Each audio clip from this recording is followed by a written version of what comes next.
Good morning. I hope you are having a meaningful time of learning so far and are now ready and focused on the next sessions for the remainder of this full-packed 2021 Home Educators Convention. This is the session on All Hands on Deck, maximizing student engagement in a homeschool setting. The title and many of the definitions and some principles that will be used in this session come from Ma'am Harriet Barrera's session during this year's Educators Convention. Although the focus of her session was to understand the fundamental roles and practices of administration and school staff in crafting ways to maximize student participation in the remote setting, the objective for this session is for us, home educators, to understand the vital importance of both parents and the entire family's role in maximizing our homeschool students' engagement in learning. The term all hands on deck is a naval term used on board ship. Hands is another word for sailors, while deck is the main level of the ship, issued by the captain in an emergency, usually a storm, when everyone needs to be on deck to navigate the ship. The command implies both urgency, no time must be lost, the time is now, and unity, everyone must work together. The command is timely because our education system is in a type of extended emergency situation and everyone involved must work together now so we can weather the still raging storm. Recently, the following data was presented in the light of the limited face-to-face classes pilot implementation in select schools nationwide. Of the 1,500 families in the National Capital Region who were surveyed by the Social Weather Station, 9 out of 10 families are having a very difficult time in distance and/or remote learning. 6 out of the 10 families are spending more time to teach their children who are in the remote or online learning. That 6 are mothers. Additionally, the movement for safe, equitable, and quality and relevant education surveyed 1,395 teachers, 1,207 parents, and 620 students. And the results are 70.9% of the survey participants strongly disagreed that distance learning is effective. 53% of the students surveyed are not sure if they are learning, and 72% can't attend online classes due to internet connectivity problems and/or lack of technological resources or gadgets. Education groups also agree that there is indeed a great decline in students' learning and achievement brought about by this extended emergency. This may be in contrast, though, to the recent Center for Educational Measurement Achievement Test results taken by our PCST HEP and other church school students, where we see an increase to the elementary level competency measure online test conducted by CEM in the General Scholastic Aptitude Overall Mean Scores. The top performer of this year's ALCOM is in fact a PCST HEP student or homeschooler, also the top performer in the Grade 4 English Achievement Test.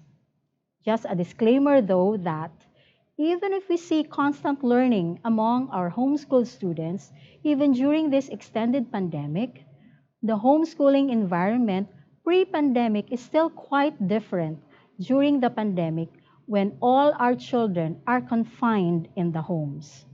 Thus, I know that this pandemic homeschooling has its challenges in terms of maximizing our students' engagement. So, it's all hands on deck to maximize student engagement as we help them navigate through the pandemic homeschool setting and maintain their learning. However, just to be clear, we need to define and establish what student engagement is. The Glossary of Education Reform defines student engagement as the degree of attention, curiosity, interest, optimism, and passion that students show when they are learning or being taught, which extends to the level of motivation they have to learn and progress in their education. This definition is a rephrasing of the third law of learning in the School of Tomorrow Procedures Manual. The pupil must receive motivation through encouragement and support, and control through guidance and discipline in order to assimilate, use, and experience the educational material. In many contexts, however, student engagement may also refer to the ways in which school leaders, educators, and other adults might engage students more fully in the governance and decision-making processes of their learning, in the design of programs and learning opportunities, or in the civic life of their community. Or in other words, students are trained to be involved, responsible, and accountable for his or her own learning. The next thing we need to understand is what could be some of the factors homeschool students are not engaging during this pandemic. These factors could be common even with students enrolled in church schools or regular schools, since, as the saying goes, we all are in the same storm, perhaps just in different boats. First, circumstances of students' lives have changed.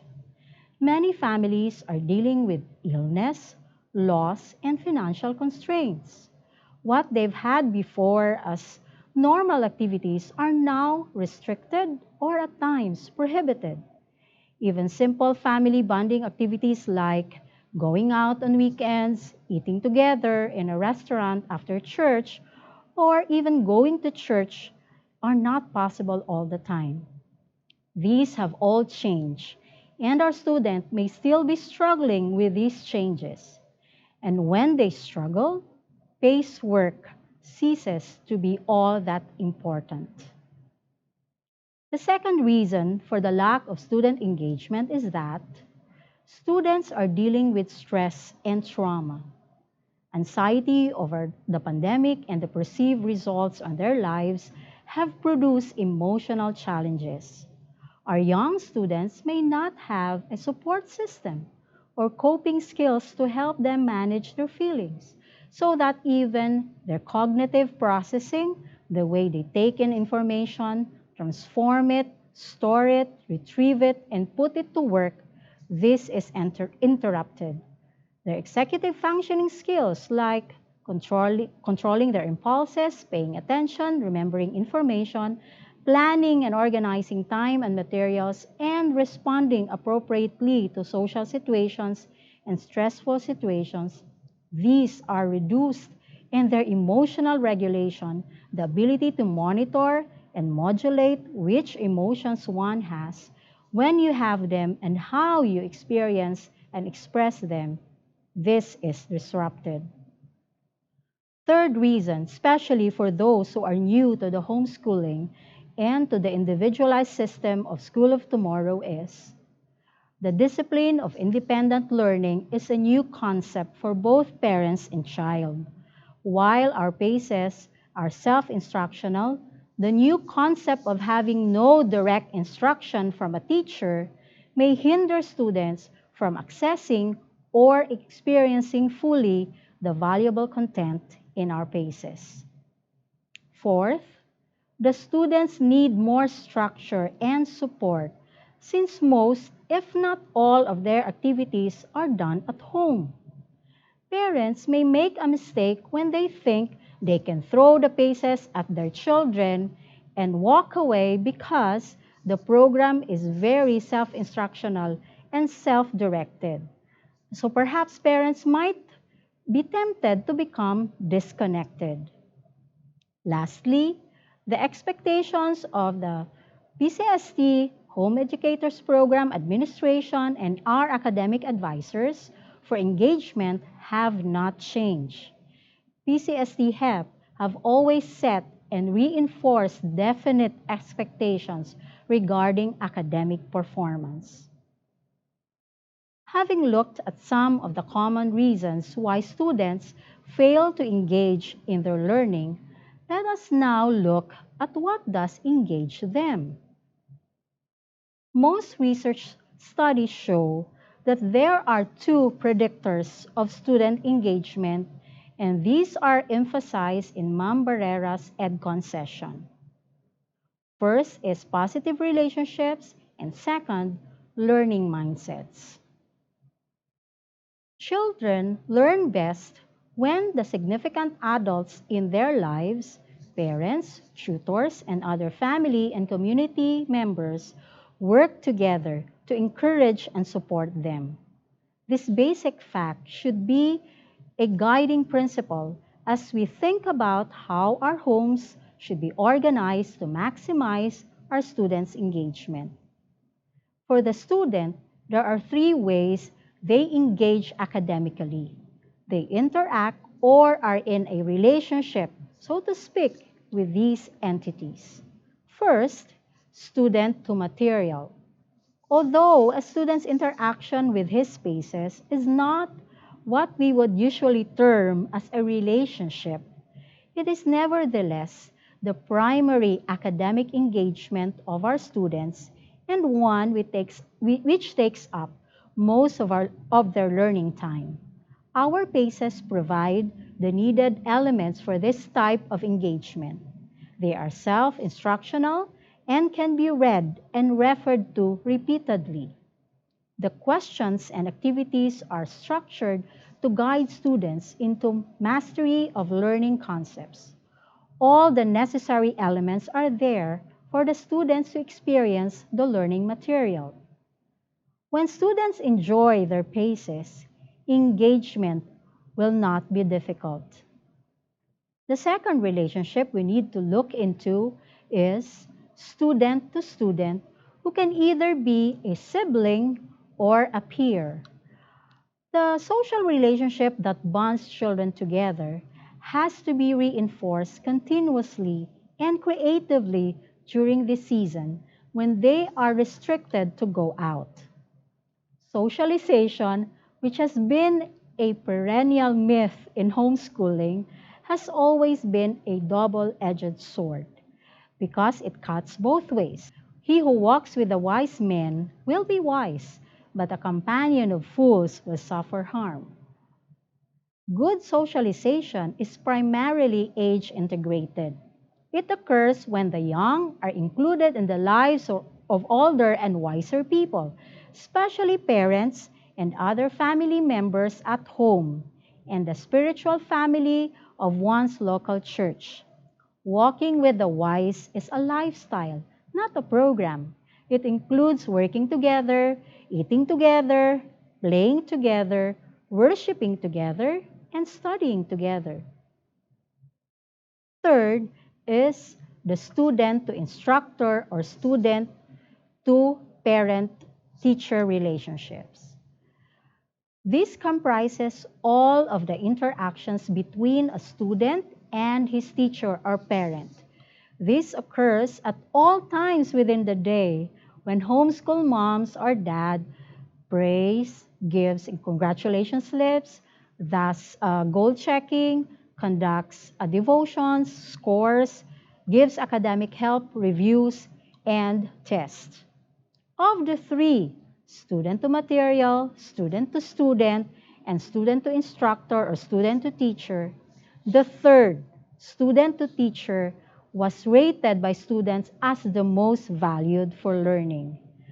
This is according to a survey-based study. The second predictor of engagement is learning mindsets.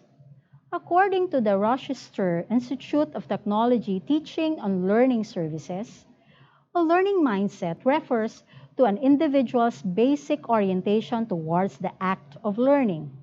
Learning mindsets can determine how individuals approach learning situations, how they act as learners, in the midst of learning situations and what they ultimately take away from a learning situation. Students with proper learning mindsets usually become lifelong learners. How then are these primary predictors of positive relationships and learning mindsets developed and practiced in our homeschooling context? Allow me to share these principles gleaned from my readings and from my own experiences and other homeschooling families I know. First is alignment with God's mandate, not with a government-initiated minimum learning competencies. One of the ways that a learning mindset is developed is to connect student work to purpose and relevance. And many of our young students are looking for relevance to the rigors of what they are studying. That purpose and relevance starts with us, parents. Why are you homeschooling in the first place? Why School of Tomorrow system? Why PACES? Why goal setting? God, being the author and finisher of our faith, would have us aim higher, not like an ambitious stage mother pushing her mildly talented children into the spotlight, but like a fine jeweler making the best possible use of each bit of gold, silver, and precious stone he has. What does it mean to be aligned to God's way? What are we really trying to accomplish in the education of our children? Is it enough that they read well? Do you want our sons and daughters only to write and spell correctly? Do we want them merely to know enough history to pass a written test? No, we should want them to understand the times in which they live and to be able to pass the real test of life when they will be at voting booths and on the battlefields. Let them be like the sons of Issachar, who had understanding of the times in the unfolding dramas of future events. But education is so much more than mere academics. It is primarily a matter of character development. Self-discipline may be out of style, but it is never out of work. When my husband and I first started homeschooling, our academic goal then, mostly my academic goal, is that they will be prepared to take and pass the PhilSci entrance exam. It was when I saw the ACE School of Tomorrow curriculum in its entirety during my PATS training that my perspective changed. The very fact that we opted out of the mainstream when we decided to homeschool, the purpose and relevance must be much more than academic achievement and even godly character. And this is where the father's role is vital, as he is given the primary task, according to Ephesians 6:4, of bringing them up in the nurture and admonition of the Lord. Which brings me to the next principle, how these predictors are practiced in our homeschool setting to maximize student engagement. It is a balancing act. It is generally assumed that homeschooling dads go off to work each day while moms stay home to teach the kids. For many families, that's certainly the case. But homeschooling is most effective when it is a partnership between father and mother. Their partnership should encompass the decision to homeschool, how the family goes about it, what curricular materials to use, and all the day-to-day work of homeschooling and their family in general for that matter. John Hatie of the University of Melbourne, Australia, has long researched performance indicators and evaluation in education. His research, Visible Learning, is the culmination of more than 25 years of examining, and synthesizing more than 1,700 meta-analyses comprising more than 100,000 studies involving 300 million students around the world. John Hatie wanted to understand which variables were the most important. Although almost everything we do improves learning, why not prioritize ones that will have the greatest effects? So in his study, the number one parent factor affecting student achievement and learning is positive family and home dynamics. And he said, a major concern is that some parents know how to speak the language of schooling and thus provide an advantage for their children during the school years. And others do not know this language, which can be a major barrier to the home making a contribution to achievement. The language referenced in his quote centers on the ability of families to navigate their child's school, its perceived complexities in instruction, curriculum, assessment, and culture. Thus, it is vital that both parents know the language of homeschooling and, in our context, the language of the School of Tomorrow system, so that when a crisis would happen, the child or children are not left to navigate on their own, since both or the other parent is also trained and knows the language. It is interesting to note, however, in one of the surveys done with the fathers in homeschooling families, most dads' participation appears to be determined by the learning style of the homeschooling family. Fathers in families that have a structured school-at-home learning environment are usually less involved with their children's homeschooling activities. These families tend to be satisfied with a dad goes to work and mom teaches the kids role models. But some dads have extended their roles beyond traditionally accepted boundaries. Like one father whose wife homeschools their 7 children finds time after work to review curriculum material, tutor his teens, assign research projects, help his kids set goals, and act as the after-school bus driver. Initially opposed to homeschooling, his views have changed, and he said, I have learned that homeschooling is more than just having school in your home. Homeschooling is a family lifestyle commitment that completely refocuses the family toward a common pursuit, education of every family member. All of the working dads with stay-at-home wives see their primary role as just a support person. That support can be physical, taking the kids out for the day, psychological, giving encouragement, or financial. While many dads express regret at not having being able to spend more time with their kids, these fathers are pleased with their role as provider, knowing that learning at home is the best option for their family. Levels of involvement may vary, but enthusiasm for learning should not. In our own experience, my husband took the role of a pastor administrator in our home school.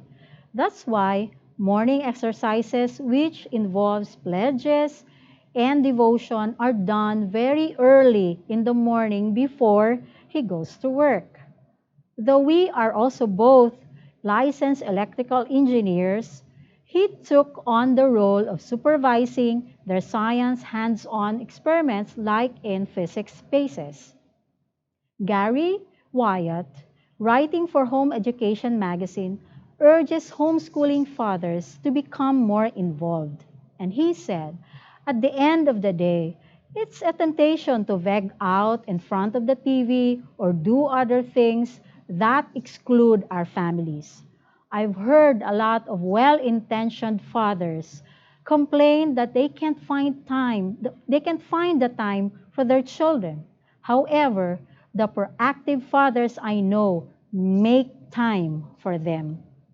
And he continued, for fathers to deny themselves full involvement in the lives of their children is to cut themselves off from something elemental and soul-sustaining, something vital for themselves and their children.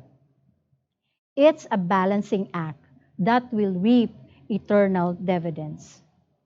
Another principle we can practice in promoting these two predictors for students' engagement is actually the number one factor that influences student achievement according to John Hattie's updated list of factors in visible learning, and that is collective teacher efficacy.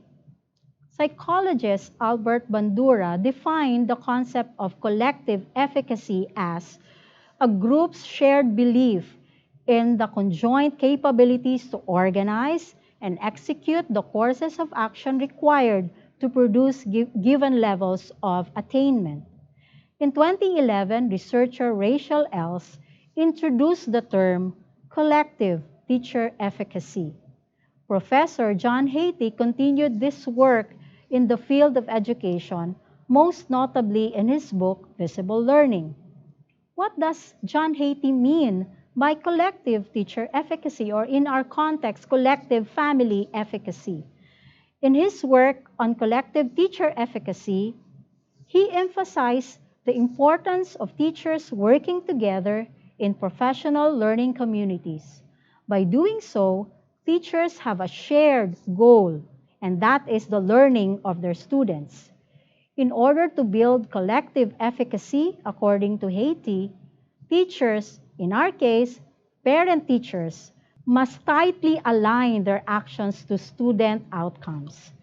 This way, teachers can see clearly the connection between what they do and the results that follow. What does that all mean for our students in the homeschooling setting? In homeschools with strong collective efficacy, students learn more and their academic achievement increases. More than any other factor influencing student outcomes, for example, socioeconomic status, parent involvement, motivation, home environment, and concentration, collective teacher or collective family efficacy impacts student achievement the most. In other words, teams of parents, tutors, caregivers truly and fully believe in their collective ability to improve the learning of their students do better and learn more. In addition, school culture improves as parents or teachers believe more strongly in themselves. Academic expectations rise. Homeschool environments improve because parent or teachers focus their attention on learning rather than compliance. As a result, there is a positive culture of what's possible instead of what's lacking, which promotes persistence and joy in teaching and learning. Lastly, promoting positive relationships and learning mindsets to propel student engagement, families must do life together. How do we define education in School of Tomorrow? Parents, do you still remember your philosophy base?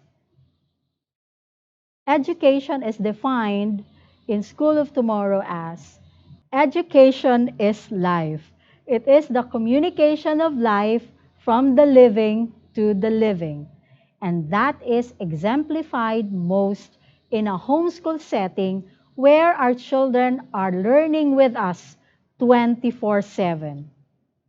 The coronavirus pandemic has brought about unprecedented disruption to our family, work, and even church life. How did we respond? How are we responding to job losses, death of close relatives, sickness in the family, career change, financial difficulties, isolation? How are we relating to each other, to our kasambahays?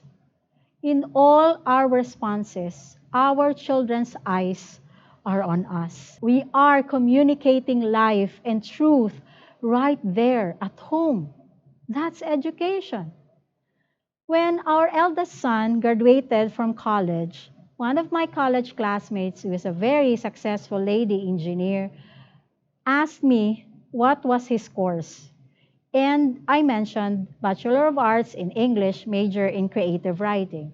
And she commented, "Oh, so none among your sons took up engineering."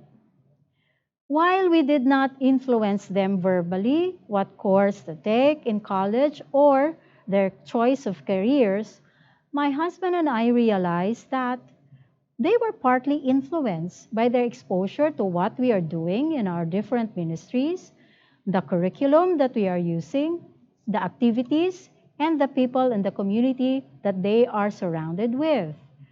Because both my husband and I are not really practicing our electrical engineering licenses, our children were not exposed to anything engineering except when their tatay would teach them how to change light bulbs and the like. Instead, both of our boys would tag along during their tatay's community work. So now they are both involved in Christian NGOs. The youngest is in a social entrepreneurial arm helping coffee farmers, and the eldest in a child sponsorship child advocacy ministry. Sadly, our children many times also take on our weaknesses. And these are the humbling and sobering consequences of doing life together. So, it's all hands on deck to maximize student participation. However, there is a similar saying to this. It's all hands and the cook on deck. This means that the people in your village, grandpa, grandma, tito, tita, yaya, tutors, kuya, regardless of job description. Everyone, and this means teamwork. This means sacrifice, discomfort, and humility. It's long hours of learning with your children and practicing what may be out of your comfort zone. It's being corrected by our own children. It's asking for help from other homeschool families and giving help.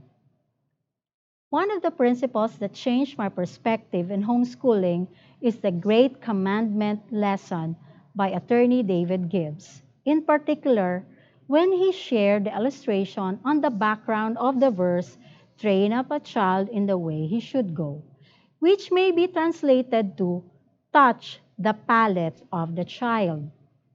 He shared that the background of that verse during the time of King Solomon, when Hebrew mothers would wean their babies and train them to eat solid food by first chewing a small bit of food, put it on on her finger, and put the finger on the palate, thus developing in her child the hunger for the food on her finger. The question then that I confronted myself with during that time when I heard that teaching was, who am I allowing to touch the palate of my children?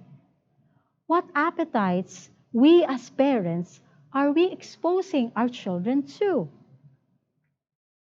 Lastly, let me end this session by a quote from the, the case of classical Christian education. Education reform is not possible apart from faith. This is the spiritual way of putting it. But in the vernacular, education reform cannot happen without a sufficient number of crazy people, those who serve a God who calls things that are not as though they are. God commands Christian education, and He promises to bless our obedience in this area. May God indeed strengthen our hands during this very crucial time in our history.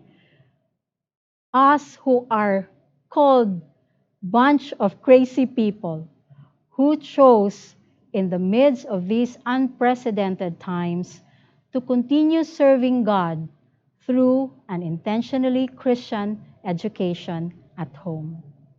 Thank you and good morning.